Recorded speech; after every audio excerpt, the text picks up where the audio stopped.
দান শ্রাদ্ধ কতদিনে করার প্রয়োজন আপনাকে বললেও আপনারা মানবেন না।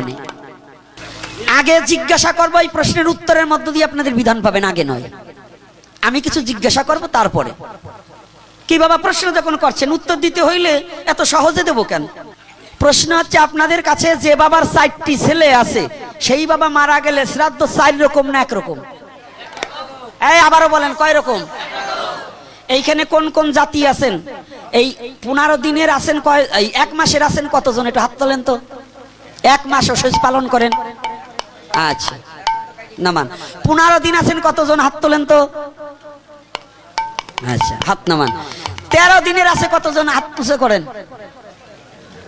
আচ্ছা এইবার 11 দিনের আছেন কতজন? তাই হাত তুলে করেন। আচ্ছা নামান, সবাই নামান। তাহলে আমাদের সনাতন ধর্মে বর্ণ কয়টা?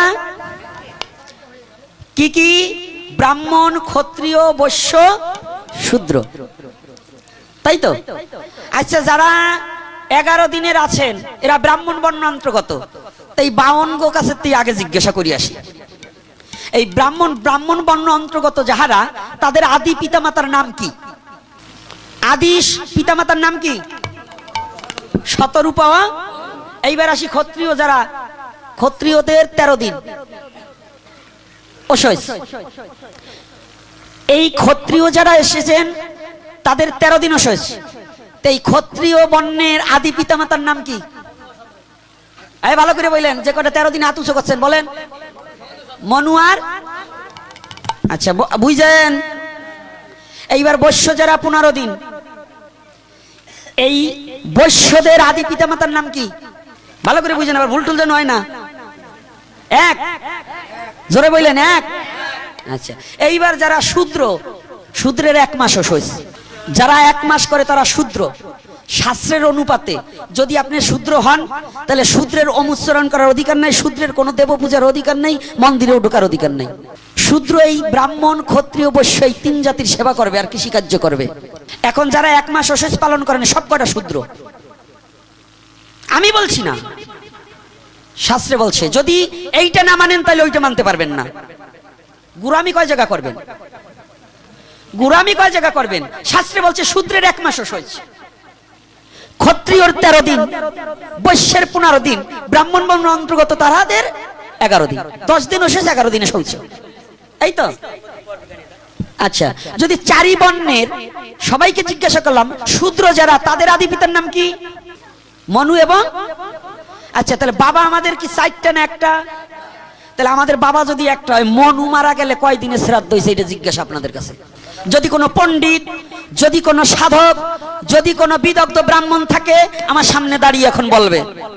এই প্রশ্নের উত্তর যদি কেউ দিয়ে যেতে পারে আজীবনের তরে তার দাসত্ব স্বীকার করব। আর আমার প্রশ্ন, যদি এই 4 বর্ণের একই পিতা হয় তাহলে আমাদের 4 রকম শ্রাদ্ধ ব্যবস্থা কি করে হয় বলুন? এই প্রশ্নটা কেউ কোনোদিন কোনো পাঠক করেনি, করেছে? ভারত বাংলার কোন পাঠক এই কথা? ধর্মের সমস্ত বর্ণের যদি একই পিতামাতা হয়, মনু এবং শতরূপা, সবার শ্রাদ্ধ ব্যবস্থা এক, সবার শ্রাদ্ধ ব্যবস্থা এক। এটা কোথায় আছে? কোনো বর্ণের নাই। কারণ বেশ আশ্রিত ব্যক্তির কোনো শ্রাদ্ধই নাই। আমি মরলে পরে কোনো শ্রাদ্ধ হবে না, এজন্য আমারও চিন্তা নাই। আপনারা যারা করবেন ওই কটার জন্য চিন্তা করে বলতেছি। আমার নিয়ে অত ভাইবেন না যে ও শালার কি হবে, আমার নিয়ে ভাইবে কোনো লাভ নাই। আমারে যা গৌরহরি করি দেবার তা করিয়ে দিয়েছে, ওই চিন্তা আমি করি না। কিন্তু আপনাদের নিয়ে একটু টেনশনে আছি। আমাকে এখন অবস্থা হয়েছে কি, একটু 4 বর্ণের সন্তান হন, এই যে 4 রকম শ্রাদ্ধ, এখন আমি চিন্তায় করতেছি কোনটা কোন দিকে যাবেন।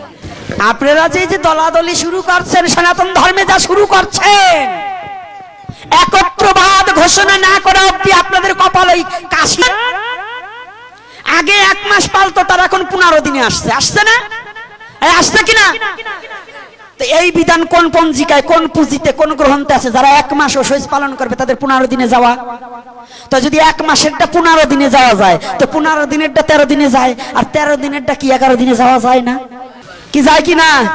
শিক্ষিত সমাজ একটু বিবেচনা করবেন। ওই গুরামি ধর্ম নিয়ে পড়ে থাকলে কাজ হবে না।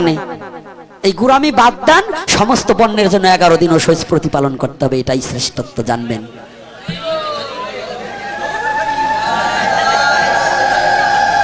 বলিয়ে দিয়ে গেলাম, হয়তো আমি এক সময় থাকবো না, কিন্তু এই ইউটিউব চ্যানেল থাকবে। কথাটা বুঝছেন? তাই এইবার তাহলে কতদিনে অশেষ পালন করার বিধান, এটা তো বুঝতে পারছেন না? বোঝেন নাই? এখন আওয়াজ করে নাই, জানি কিন্তু মানি না। এইসব বাদ দেন, এই সব বাদ দিয়ে ব্রাহ্মণের যদি একই পিতার পুত্র যদি আমরা হই, তাহলে ব্রাহ্মণের যদি 11 দিন অশেষ যায়, আমার 1 মাস পচতে হবে কেন? আমার 15 দিন পচতে হবে কেন? সবাই আমরা এক মা বাবার সন্তান। এই জাতিভেদ, অমুক নাপিত, অমুক দুপা, অমুক সাহা, অমুক কায়স্থ, এসব পরে হয়েছে, এসব আগে ছিল না। যদি একজন ব্যক্তি দেখাতে পারেন আপনি ব্যাস বৈশিষ্ট্য নামের পিছনে চক্রবর্তী, ব্যানার্জি, গঙ্গোপাধ্যায়, গাঙ্গুলি, অমুক আছে, কাঞ্জিলাল, আগা পাশা সব লাল, এসব আছে নাকি? এই যত মুনিরা আছে, যত ব্রাহ্মণ আগে ছিল, আছে নাকি এর নামের পিছনে চক্রবর্তী, চ্যাটার্জি, ব্যানার্জি আছে? নাই। মিথ্যা কথা বলেন। ব্যাসদেব চক্রবর্তী আছে নাকি? ব্যাসদেব ব্যানার্জি আছে নাকি? ব্যাসদেব গাঙ্গুলি আছে নাকি? এসব আমাদের মন কল্পিত টাইটেল দেওয়া। এই সাহা, কুণ্ডু, ব্রাহ্মণ, ধোপা, মুসি, নাপিত, এসব হলো কর্মের উপরে টাইটেল দেওয়া। নাপিত বাদ দিলে এটাও থাকবেন না, এই জায়গা সব কটা নাপিত।